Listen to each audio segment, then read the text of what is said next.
Hey guys, Laura's friendly neighborhood Spidey here, just giving you a quick rundown on Madam Webb and my initial thoughts on the film, which I know is a Sony Verse film, so I don't know what I was thinking it was going to be. But sadly, Madam Webb is now officially set in its own universe again, aka Venom, because Sony and Marvel don't have the balls to connect their universes properly and work as a cohesive film studio together, which makes almost the entire adventure a standalone affair, because they probably won't do a sequel, which ultimately leaves Madam Web a mostly pointless affair, if it wasn't for the standout leads, that is. The film, well, what you get feels like a cross between Final Destination and Doctor Strange.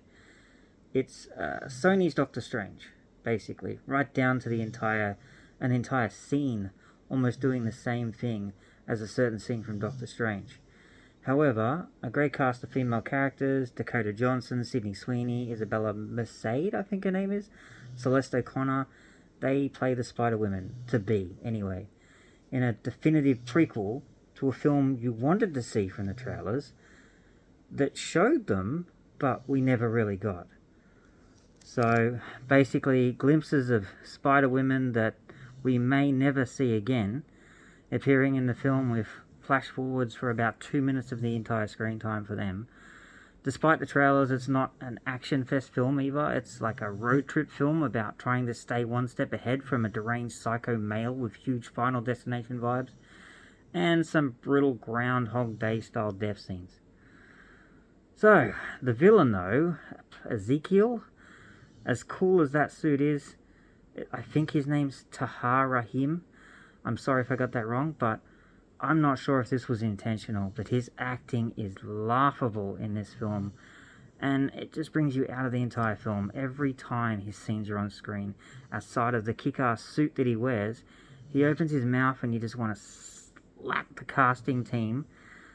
It's that bad, seriously. Even the reasoning behind what the character's doing in the film and why there's a woman that he hires that uses this incredible tech for 2003, by the way. It's just so far-fetched. It's terrible. That part of the film, hated.